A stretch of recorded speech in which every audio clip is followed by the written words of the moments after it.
Eliot Wolf has had one interesting offseason, but has he done enough to secure the title of general manager? Stick around. You're about to be locked into this mailbag episode of the Locked On Patriots podcast.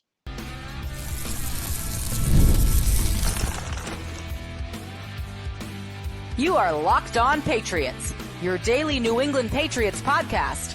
Part of the Locked On Podcast Network, your team every day. Hello to all of you Foxborough faithful, and thank you once again for making Locked On Patriots a daily part of your New England Patriots coverage, and hopefully your first listen each and every day. Remember, Locked On Patriots is not only a proud part of the Locked On Podcast Network, your team every day, but we're also free and available on all platforms, including YouTube.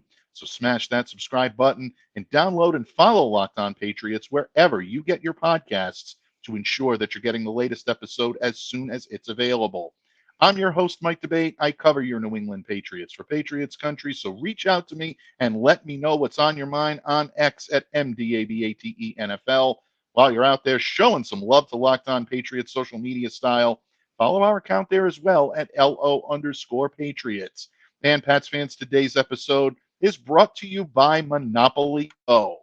Admit it, I have a competitive side, and that side is a big fan of Monopoly Go, the mobile hit twist on classic Monopoly. So join your friends and download Monopoly Go, now free on the App Store or Google Play.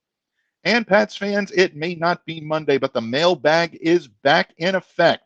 Technical difficulties preventing us from coming at you yesterday, but fear not. It is Mailbag Pseudo Monday. It is Telegraph Tuesday, and who else could we dive back into the Locked On Patriots mailbag with than the man the mailbag was created for here on Locked On Patriots, my good friend, the Count of Murphy Fisto himself, the legendary Thomas Murphy. Thank you for coming to me on this Mailbag Tuesday, Don Murph. Oh, happy to be here, Michael. Happy to be here. It's a shame we couldn't do it on Monday, but you know the seasons change, and we've moved over from mock drafts into mailbags, and we'll have a good time. We got some great questions this week. Absolutely. Our everydayers once again knocking it out of the park. Some of our very favorites returning to the telegraph wire, to the mailbag here on Locked On Patriots, kind of opting out of the mock draft season, but coming back strong with mailbags. And of course, folks, we have an everydayer, an all-star on both on tap for you as well. So some great questions plucked right from the headlines of Patriots Nation. Murph, let's dive right into it with the news of the day. And the Patriots have begun the formal process to officially hire a head of football operations, or if you want to call it a de facto general manager, that's absolutely acceptable. In fact, the Patriots may call them a general manager, a title they haven't handed out in more than a quarter century, folks. CBS's Jonathan Jones Murph, first to break the news yesterday, said that the Pats had planned to wait until after the draft, and now the wheels are in motion. Right. And a lot of Patriots fans were a little confused by this, saying, Eliot Wolf had a pretty good offseason so far. I thought the job was already his. Well, folks, in order to ensure compliance with the NFL's Rooney Rule, the Patriots must conduct an official search, and that includes interviewing at least 2 external minority candidates in person before they make a hiring. But one of our everydayers, Ava in Rhode Island, and Ava wants to know, is Eliot Wolf the front runner for the Pats general manager job? And Murph, that's the scuttlebutt around New England right now, essentially that this is Eliot Wolf's job to lose. Yep. Had a very good offseason, had a very good draft, at least according to the pundits. It's being graded very highly. When you look at this position right now, and you look at what the Patriots have to go through, would you be surprised if it was anyone but Eliot Wolf getting this job in New England? I would, and that's probably why a lot of people are turning down this job interview. Very good. Okay, they know that this is happening. I know Quentin Harris turned down an opportunity. He's the former Cardinals vice president. He turned it down, and believe Trey Brown turned it down also. Because the scuttlebutt around the league is it's already been done. And folks out there know it, and that's probably why some people are saying no to this interview, because they feel like it's a foregone conclusion. Yeah, I'm glad that you mentioned the guys that are turning this down, especially Trey Brown. He was really, I think, linked to the Patriots job early on when we weren't sure what this search was going to look like. Yes. And look, maybe this job doesn't necessarily have the appeal it once did with the Patriots still in rebuilding True, mode, true. but Yeah, you have to think that it's a lot more marketable now than it was just a couple of months ago right. back in early March. Look, the Patriots since have retained the services of guys like Kendrick Bourne, Hunter Yep. Henry, Michael Waynu, Kyle Duggar, Joshua Uche back in the fold. And these are core guys that the Yeah, New England Patriots identified. They wanted to keep them in house. They did keep them in house. right. Locked up Christian Barmore to a long-term extension. Thank He's here through God. 2028. That was a huge move for the Right. Patriots. And And then you and look at, don't get me wrong, these are a lot of these moves Bill probably wouldn't have made. hmm, You know, he probably would have addressed them in the draft or said, I can go and pick up somebody else for less money. I will give Eliot Wolf and Gerard Mayo and of course Robert Kraft, because he's signing these checks, credit hmm, for doing this. A lot of this stuff, you know, we make these comments that, you know, they're Bill's guys. They might not have been Bill's guys because Bill wasn't into handing out those second and third contracts to too hmm. many people. Yeah, that's a good point. Definitely saw the talent to bring these guys in, but to keep them here long term, there was a little bit more of a revolving door at Right. one Patriots place during Bill's tenure than there probably will be in Elliot Wolf's and Gerard Mayo's tenure. Yep. So, excellent point. I'm glad that you made that. I also like the moves that Elliot made in free agency. Yep. Not a ton of splashage here with the New England There Patriots. wasn't a Not a ton ton of of splash to be made, though. I'm exactly. sorry for interrupting you, Michael. This That's wasn't a okay. great free agent class. Now, Elliott could have gone out and burned some of that cash on a left tackle. I would have been pretty happy with that. Mm, yep. But other than that, I mean, there weren't a lot of needle movers out there at the positions that the Patriots needed. I would have gladly seen Ezekiel Elliott back here or another running back in this room that was a little more high profile than what they did, but there Mm, wasn't a lot of splash moves to be made. And that was my point going into the draft, is the fact that left tackles don't move, yeah. and they did not get one. And Mm. wide receivers for the most part do not move, and they didn't get the one I want, and I don't think they got the one that they want. Yeah, I think if you listen to Jeremy Fowler's report from ESPN early Tuesday morning, the Patriots had set their sights on Xavier Legette. I Yep. think he would have been a great fit here. I still have a lot of faith in Jalen Polk and in Javon Baker. Whether or not these guys can round into a number one is Right. still a matter of conjecture. Can they do it, folks? Yeah, absolutely. Number one receivers can be made in the NFL if they come in, put in the proper work, and are coached properly. I think Jalen and even Javon have the talent to do it. You're just not assured of it. I think with a guy like Xavier, I think you were assured of Yep. that number one status coming in. But you look at some of the lesser free agents that Elliott signed as well. I love the moves bringing in guys like KJ Osborne and Right. Antonio Gibson. Fill a role on this team, but high character, high quality individuals as well as players. And that's going to help build locker room cohesiveness. That's going to help bring back, I think, a little bit of that camaraderie that you missed in the locker room the last couple of years. And look, we mentioned the draft, obviously, Drake May at number 3. General managers would love to take the reins of Yep. a club that just drafted a potential face of your franchise. So, in all of that, why not just go with the guy that did it all? And I think that's exactly what the Patriots are looking to do here. Wolf definitely has the resume. He's got the pedigree as well. And let's put aside for a second the fact that he is the son of Ron Wolf. Ron Right. Wolf was a Hall of Fame executive. He's carved his own niche. Elliot wants to carve a unique niche separate from his father. And the work that he's done with the Packers and especially with the Cleveland Browns, I think allow him the opportunity to say, hey, you know what? It's not just here that I've done it. I've done it before. I know how to build a team. The team that he's building is very Cleveland Brown esque when it comes to the coaching staff, especially Alex Van Pelt, Ben Yep. McAdoo, Jerry Montgomery. These guys have all worked with him in Cleveland. So this is a good opportunity, I think, for him to show what he can do. And you know what? Bottom line, Murph, when you get a pseudo vote of confidence from the owner, you know you're doing something right. Go back to the words that Robert Kraft used at the NFL annual meetings this year. I think Elliott has good training, good Yep. pedigree. We're starting new chapters in our development. I'm really excited by what I've seen so far. Again, they're going to evaluate after the draft, see where we go from there. But you have to think that Elliot Wolf has a major Right. leg up on the competition here He based on does. that. He does, and I'm not going to say rightfully so, but I mean the guys that are in the building right now, um, uh, built their alliances over the last couple of years, and Elliot's brought in his type of people. So I can definitely I can't see Robert going in a different direction now.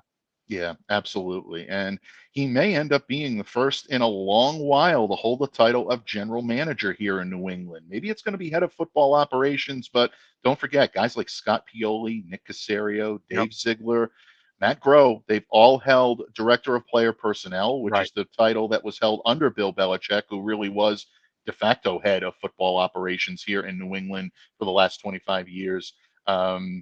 We'll see what the official title is for Eliot Wolf. But to answer your question, Ava, yes, Elliot is the front runner. The Patriots will do their due diligence. They will bring in candidates. They will consider them.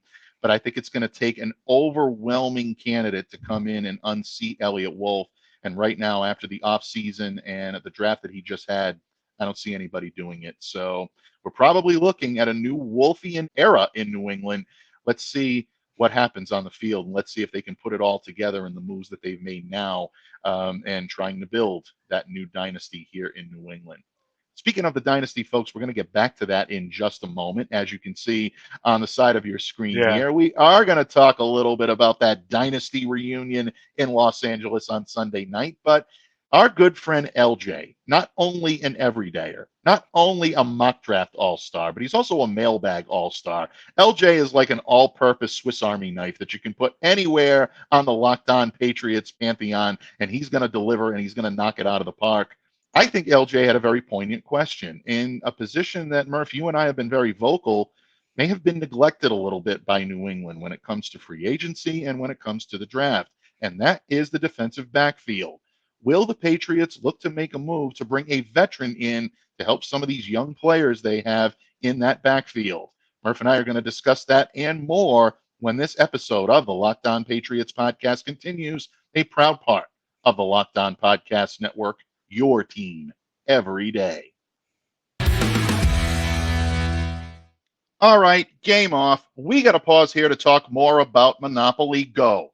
I know what you're saying. Flag on the play. Mike, you already talked about that. But there is just so much good stuff in this game. In Monopoly Go, you can team up with friends for timed tournaments where you work together to build up each other's boards. The more you win together, the more awesome prizes you unlock. And there's so much to get. You can get unique stickers that you can trade with a friend to complete albums for big prizes. You get cool new playing pieces to travel the boards with. And the best part, hilarious emojis for taunting all of your friends when you smash their buildings or you heist their vaults. Plus, Monopoly Go feels new and exciting every day with constantly changing tournaments and challenges.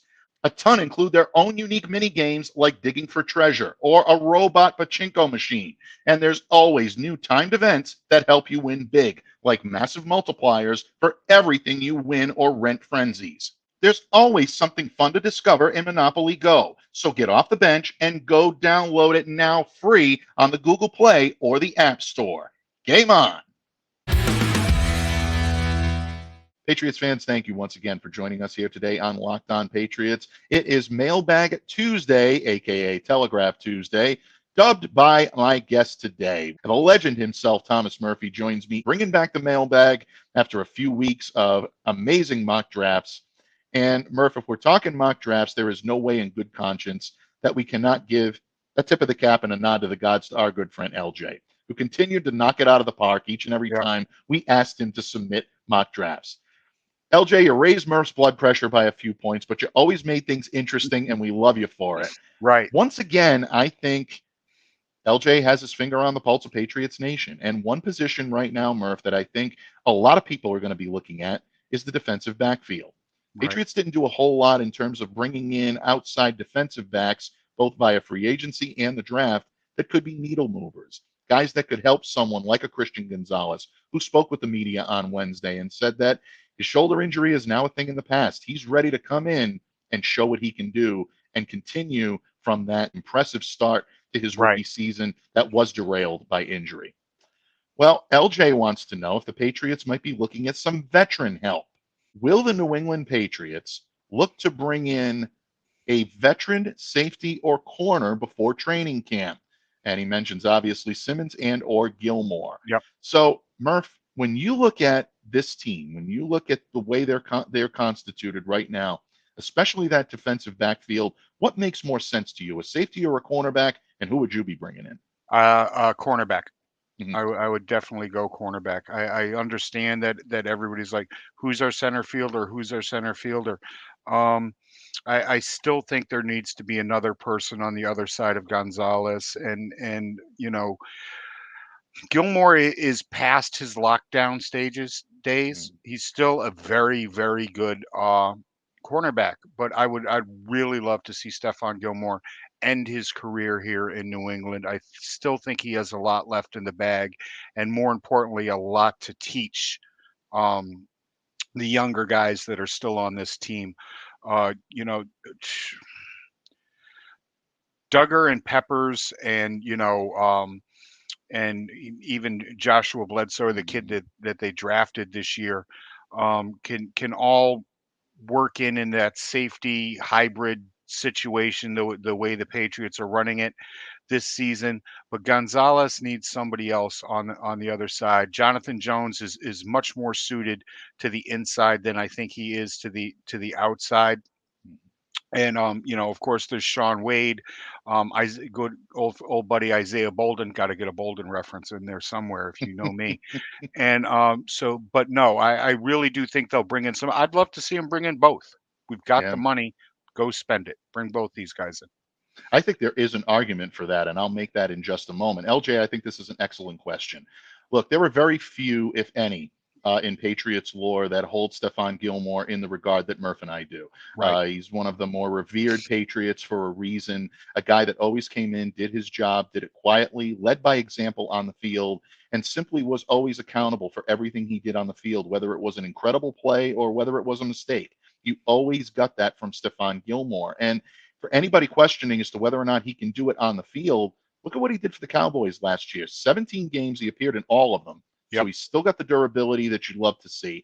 68 total tackles, 13 pass breakups, 2 interceptions, 1 forced fumble.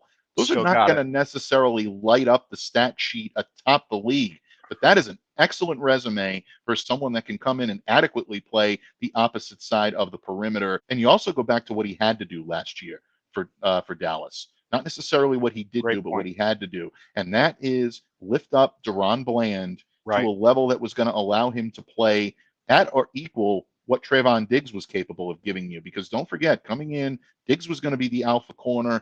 Stephon was going to play the elder statesman Yep. role. And Bland was going to be your guy that was going to come in and maybe spell Gilmore every now and then. Diggs goes down with an ACL injury. He's out for the season. Bland all of a sudden has to become a much bigger presence, and he was.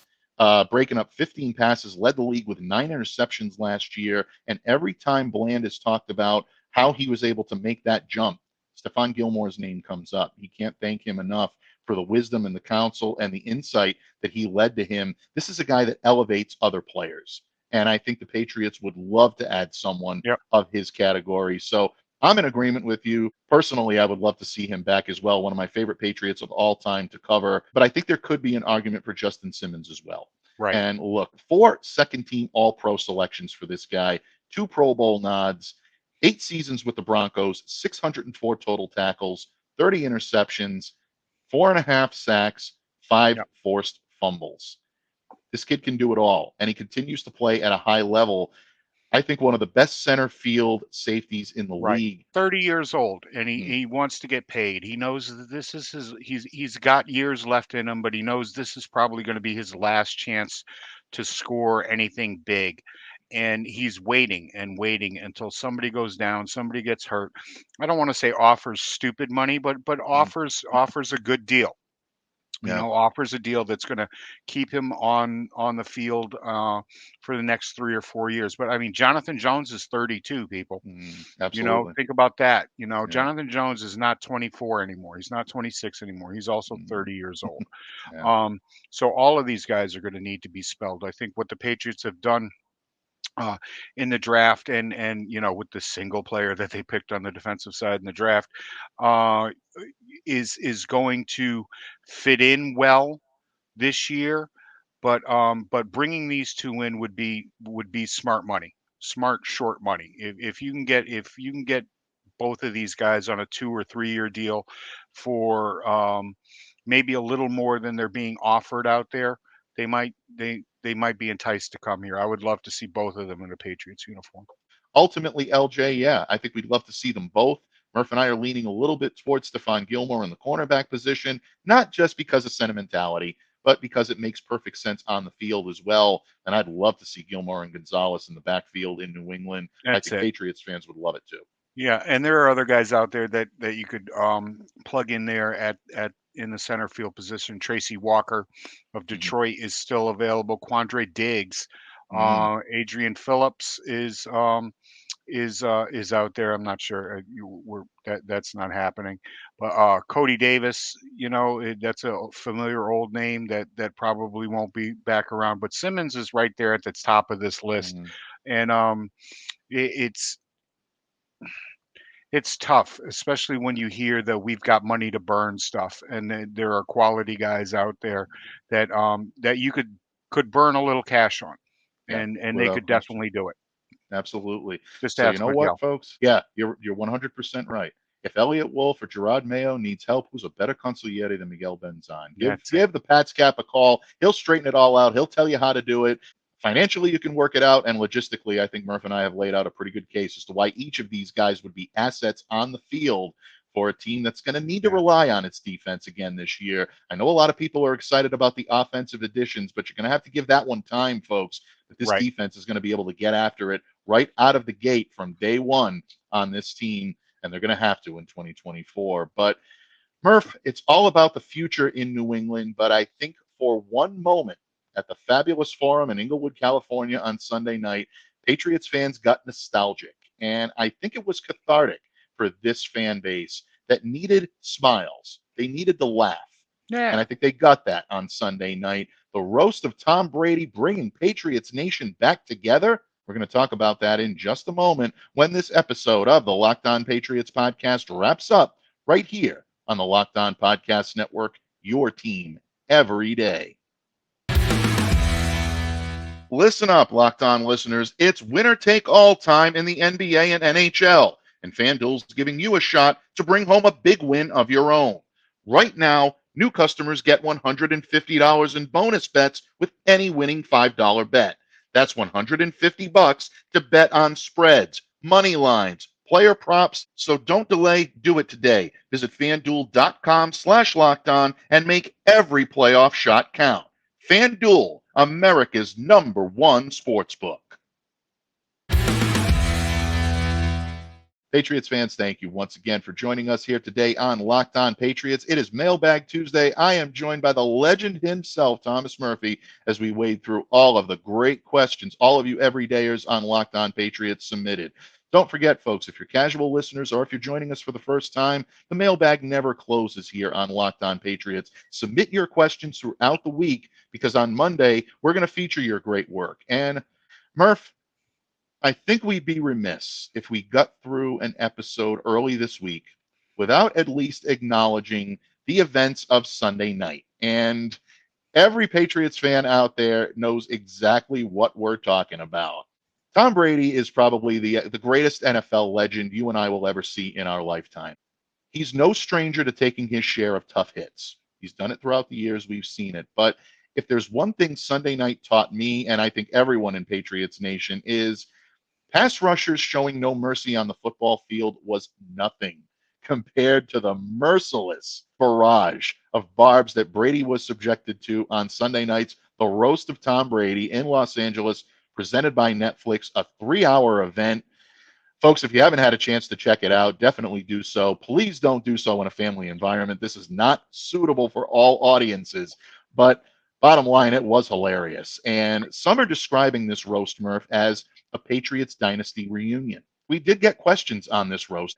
I think the most poignant question came from our friend Ted in Chicopee, Mass. It always does, Murph. Ted always knocks it out of the park. Whenever we need him to lend that wisdom and counsel from Pats Nation, he does it. And here is the question.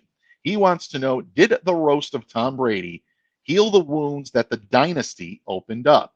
And Murphy's talking, obviously, about the 10-part Apple Plus docuseries that was not so well received by Patriots Nation for controversy, not really focusing as much on football. There are a lot of criticisms here, but when you watch back and you take a look at not only the roast itself, but Hmm. also the reaction that it garnered, do you think Ted is onto something here? Do you think this roast was more of the closure that Pats Nation needed to, I don't want to say goodbye to the dynasty era, because no Patriots fan will ever let it No, go completely. why But do would you you? think it's the closure that Patriots fans needed to accept the greatness that happened here and now move on to the next generation? I don't know. If you notice that Robert Kraft wasn't sitting up on the stage with everybody. He was down in the audience. All right, I took that as a sign. Bill had the best line of the entire roast, which was, seriously, I'm honored to be here. The roast of Tom Brady on Netflix, not to be confused with the roast of Bill Belichick on the 10-part Apple series. Okay, that was brilliant. I don't know who wrote that. Bill probably did himself. He's a very funny individual, but I'm not sure it did. Bill has always been okay uh with most of the players. The only player that's really come at him with any vitriol was Danny Amendola, who I stuck up for years, but Bill And kind of pointed out towards him in a roasty kind of way. I was going to say, Bill got his shots in on Danny a little bit. So, He got shots in there too. So no, I don't know if this was the healing moment that a lot of people are talking about. I don't think that Bill gets the warm fuzzies from Robert in the way that he was treated, not only in the series, the dynasty, but in the way that the organization has treated him on the way out the door. And mm, I'm not sure that he ever will. But closure for the fans, I'm really not sure. I mean, Alex Guerrero was there in the audience, and some shots got taken at him. Um, it was a fun night for the most part, and the some of the jokes with Tom. You could certainly see that Tom got up and got into Jeff Ross's ear and said, "No, that's out of bounds," when he was talking about Robert Kraft and the strip mall incident. And so Tom is okay with everyone. Tom's always mm. okay with everybody. He's one of those guys that maintains an even strain. I don't think that Tom, except when it's on a football field, is a very confrontational individual. I think he's a live and let live kind of guy. I like Tom Brady as much as I dislike Tom Brady Sr. Okay, and everybody who knows me knows I do not like Tom Brady Sr. one bit. Um, it- he's ready to move on. The players are ready to move on. I don't think Belichick is ready to move on when it comes to the organization and how he was treated here at the end by the people that are still in this building. Yeah. And I think you could see that. It was a little bit of an awkward moment with Kevin Hart kind of calling up Bill Belichick and calling up Robert Kraft and Yep. having them toast. Belichick clearly looked like he was having a great time when he did the toast with Gronkowski and Yep. Edelman and Brady, and that looked pretty good.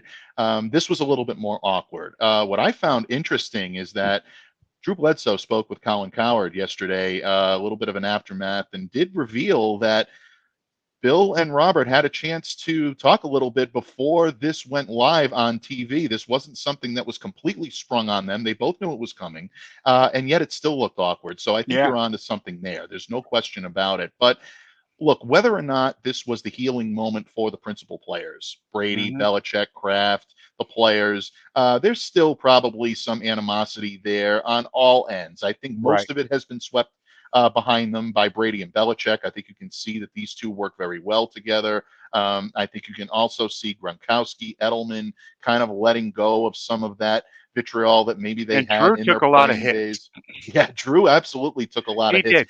But I mean, you look at it this way, folks. Drew Bledsoe left here the highest paid player in the NFL. Hmm. All right. It wasn't like he was shown the door and kicked in the teeth. He he got a couple of good shots in there too, especially at Belichick's expense, at least when Yeah, I got fired, somebody else wanted me. wanted me. Absolutely. And But folks, yeah, I'm sorry, go ahead. so I just think from a player coach perspective, the fans perspective, yeah, maybe this puts a lot of that to rest. But for the one person that was pointed at and really kicked while he was down during this entire dynasty series, no, I don't think it's over for Bill Belichick, and Mhm. and I don't blame him one single bit. Yeah. And it may not be. And again, I think it comes back to the fact that when you look at the players, the principal players involved, whether or not it was necessarily the closure moment for them, I think is largely irrelevant at this point Yep. because there is still open wounds with Bill Belichick and Robert Kraft. And I don't think anybody expected that shot to heal all wounds here. But what I think it did for the fan base is it gave them the opportunity to once again see all of the key players Yep. on stage all at once, smiling and having fun. Whether or not there was some disingenuous smiling going on at times, I think is probable. And, I don't think you can blame anybody for that, like you've said. But look, seeing Bill Belichick, Robert Kraft, Yep. Tom Brady, Randy Moss, Matt Light, Rodney Harrison automatically brings back those memories of hoisting 6 Lombardi trophies now. The confetti falling from the sky at the end of the night really, I think, was very poignant, very Yep. appropriate for how most of these nights ended when all of these guys were on the Right. field at the same time. That type of magic's never going to be recreated, but No. watching those elements, watching those principal elements of those championship teams, I wrote about this yesterday for Patriots Country. I said it was really like nostalgic comfort food for Patriots fans. It allowed them to relive the glory days one Right. more time, and it allowed them to put controversy aside, even if only for a night. The dynasty didn't do that. It stirred the storm a little bit more than I think it Yeah. should have. This type of environment allowed them to put everything aside for one Right. night. And I think that's the major takeaway here from this Tom Brady It roast. Yeah, I agree. I agree. It was, put everything together. Let's get together and have a few drinks. Nobody throws down at the end of the evening over something. So yeah, the fans can take a little solace in what happened here. Sit back and enjoy it. Maybe even watch it again. So that one of the best roasts that I've ever seen. Mm. That didn't involve Don Rickles. And We missed the late great Don Rickles, oh roast man, we master missed. Oh extraordinaire. God, Respect to Jeff Ross, but right.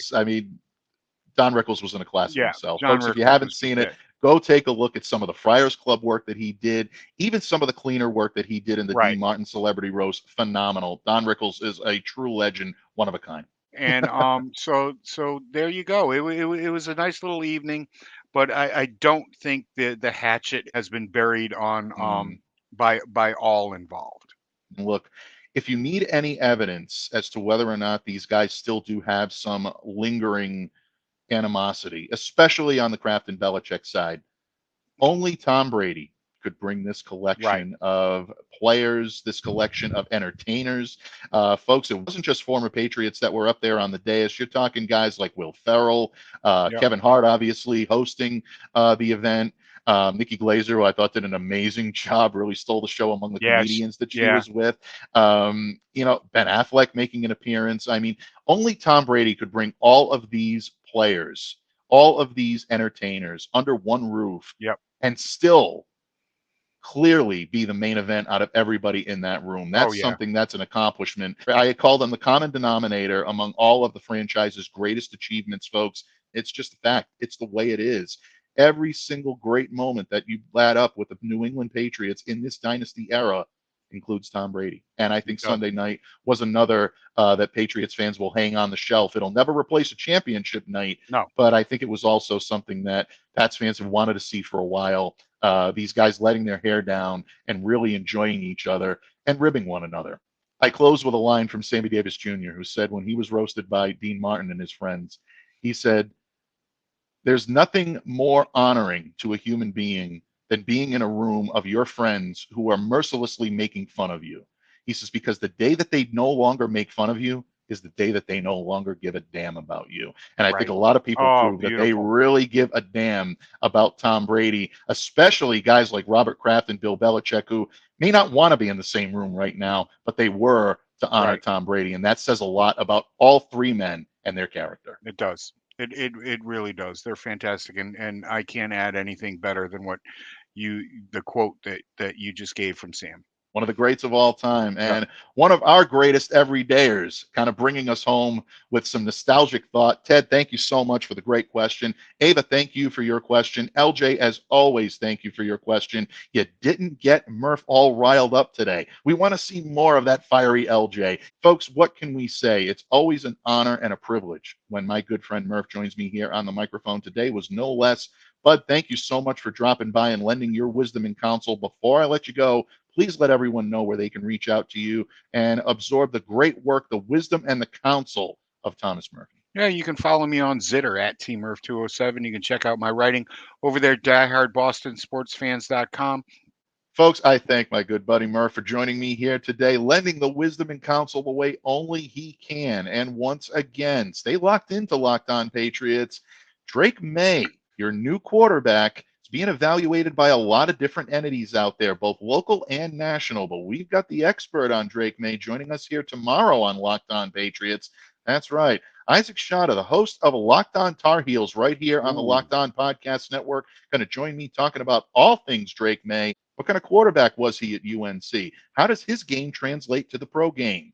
And the biggest question on everybody's mind, does he have what it takes to start day one? We're going to talk about all that tomorrow. So if you're interested in Drake May, you are not going to want to miss tomorrow's episode. But in the meantime, I continue to urge all of you everydayers out there, all of you casual listeners, and a special welcome to all of you first timers here. Please stay safe and stay well and be the change you wish to see in the world.